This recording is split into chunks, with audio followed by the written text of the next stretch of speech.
Every day, something dramatic happens in the Caribbean that affects our lives. We'll give you the details. We'll give you the facts on Caribbean Perspective with Eddie Fedrick. Host Eddie Fedrick. Welcome to Caribbean Perspective. So glad you can join us.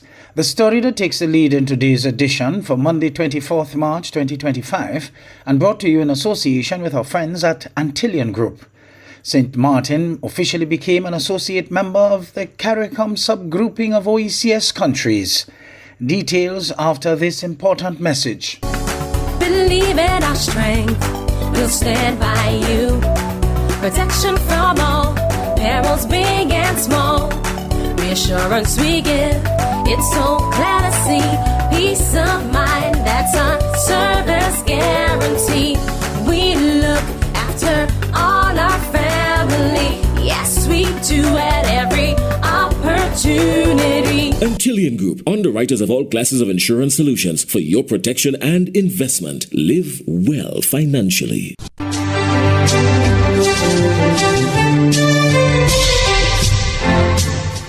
Welcome back.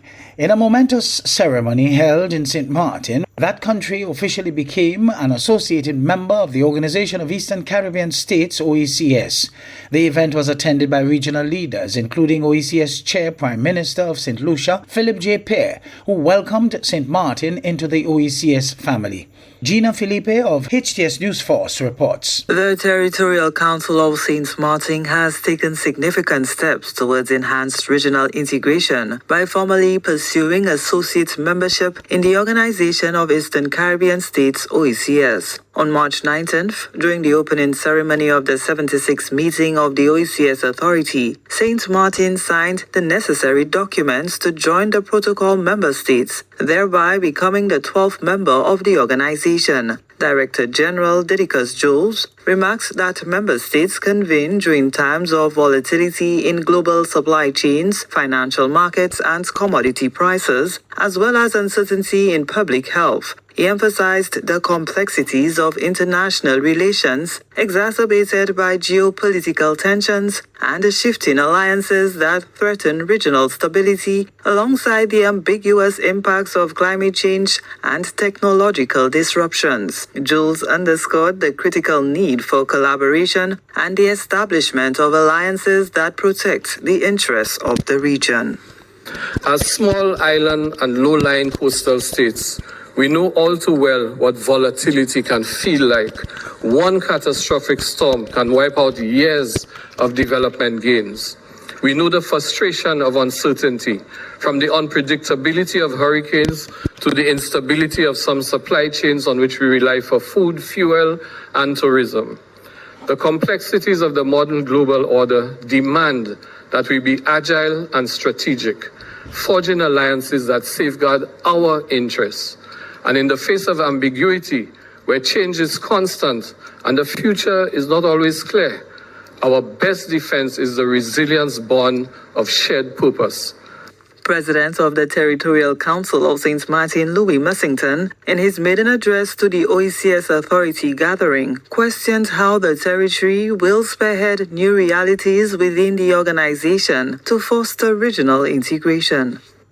Some may say that the concept of Caribbean integration has been a topic of discussion for decades, yet attaining its reality remains elusive. I grant it to them. Some significant barriers still exist, preventing the seamless integration of Caribbean countries and territories. And may I say, this is the perspective of the pessimistic and short-sighted ones.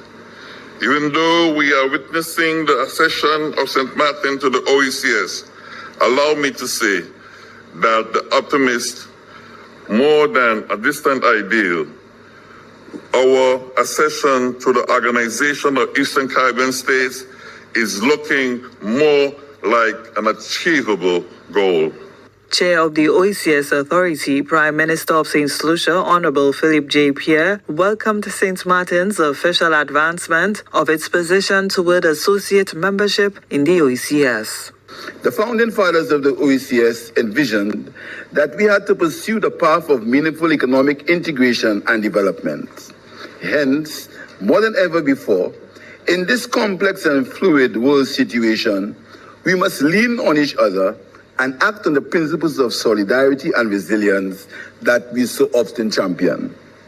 We simply can't allow new challenges to paralyze us. In keeping with the vision of our founding fathers, to continue to organize ourselves into larger frameworks to respond to the challenges of our time, the ascension of St. Martin to the OECS marks an important moment in our regional journey. On behalf of the governments and people of this region, I welcome you, St. Martin, wholeheartedly to the OECS family. Your membership is clear evidence that there continues to be strong demand for deeper engagement within the OECS. St. Martin joins the protocol member states of Antigua and Barbuda, Dominica, Grenada, Montserrat, St. Kitts and Nevis, St. Lucia and St. Vincent and the Grenadines, as well as the associate member states of Anguilla, the British Virgin Islands, Martinique and Guadeloupe. It is now the third French overseas territory with associate membership. Officials embraced the accession of St. Martin to the OECS as a way to strengthen unity, expand collaboration, and reaffirm the power of regional solidarity. Gina Filippi, HTS News Force. Barbados is aiming to capitalize on the Ghanaian and African market with the formal launch of its tourism initiatives in the West African nation. The launch was announced by High Commissioner in Ghana, Juliet Bino Sutherland, during an exclusive We Gathering event with the Ghanaian YouTuber Wodemaya. The event was aimed at fostering stronger ties between the African continent and the Caribbean, focusing on shared cultural, historical, and economic interests. Several partnerships are expected to be forged through the tourism initiative. Ms. Bino Sutherland says Barbados has benefited from the exposure from Wodemaya's videos. She expressed gratitude, saying he has done good for the brand Barbados. We'll be partnering with local Barbados and Ghana-based entities to do tours, trade missions, showcasing our food, our rum, our music, our artists, our poets, all the good reasons to visit and invest in Barbados. And as Barbados journeys with Ghana and West Africa, on behalf of our Prime Minister, Mia Moore-Motley, our Minister of Foreign Affairs, Kerry Simmons, BTMI, and the team in the Ministry of Tourism, we want to thank you as we seek to reclaim our Atlantic destiny. Tonight, we thank you for assisting to promote Barbados, and most importantly, in continuing your love affair with the people of Barbados as we continue our love affair with you.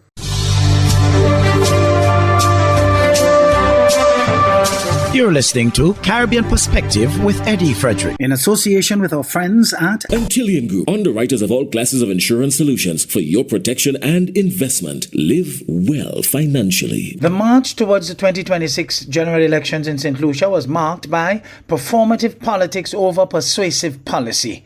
From rebuffed gestures of peace to incendiary platform rhetoric, an attempt by the clergy to temper the hyper-partisanship which met with more polarization and demonization of the other side. Joachim Duplessis of HTS News Force reports. The two leaders, the two heads come in the middle, and all the other members come together.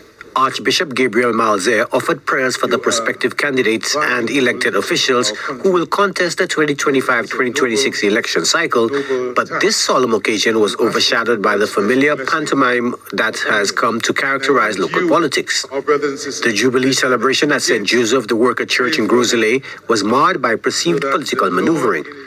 Opposition leader Alan Chastain's attempt to extend a handshake to Prime Minister Philip J. Pierre during the sign of peace ritual was rebuffed, reflecting the escalating tensions stemming from inflammatory rhetoric on the campaign trail. The following day, the Prime Minister remained stoic when questioned by local reporters. Accusations by the opposition of an alleged lack of handshake at our church service yesterday. Are there any truths to that? The last time I heard about handshakes are voluntary.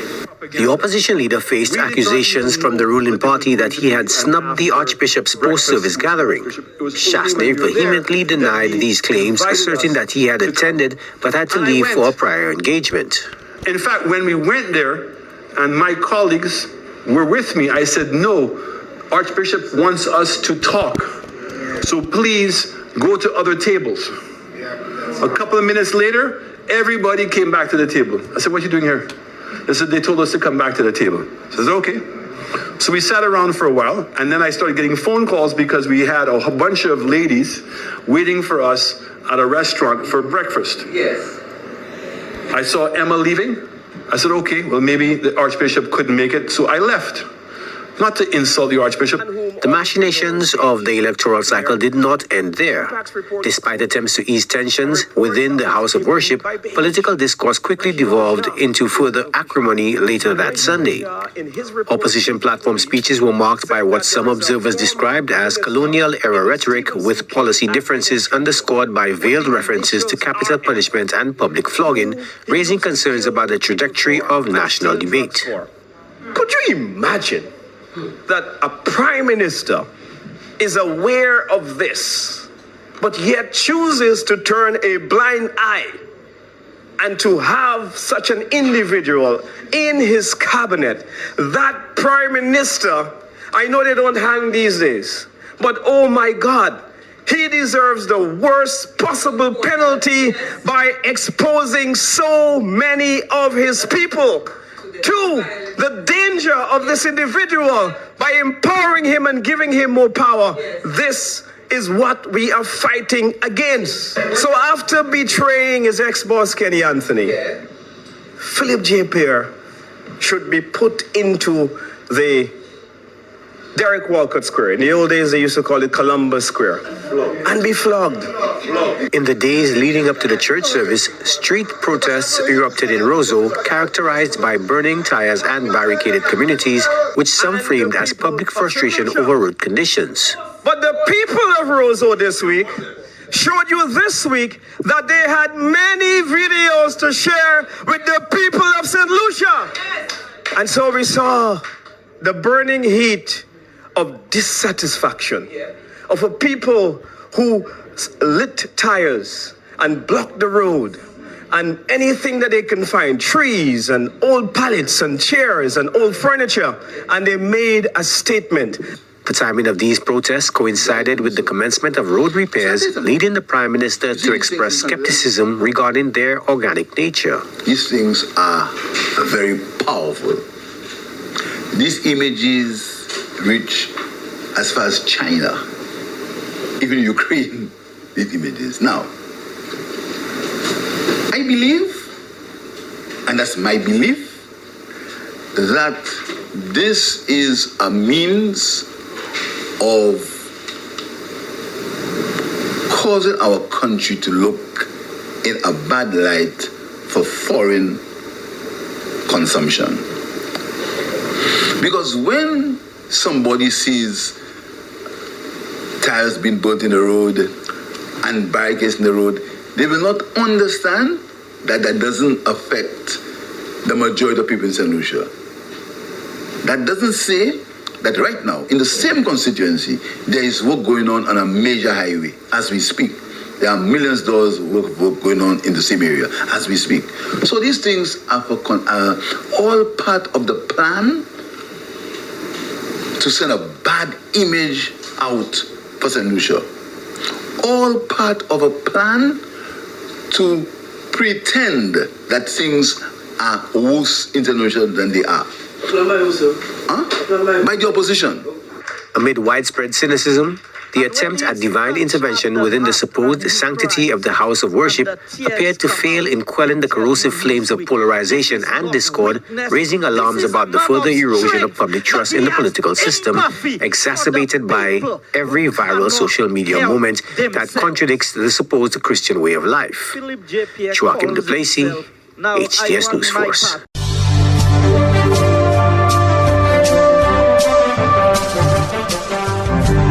I am Eddie Frederick. This has been Caribbean Perspective, a whole new approach to highlighting developments in the Caribbean. In the meantime, please follow us on Facebook and subscribe to our YouTube channel for daily regional news and more, in association with our friends at Antillean Group. Believe in our strength, we'll stand by you. Protection from all perils, big and small. Reassurance we give, it's so clear to see. Peace of mind, that's our service guarantee. We look after all our family. Yes, we do at every opportunity. Antillean Group, underwriters of all classes of insurance solutions for your protection and investment. Live well financially.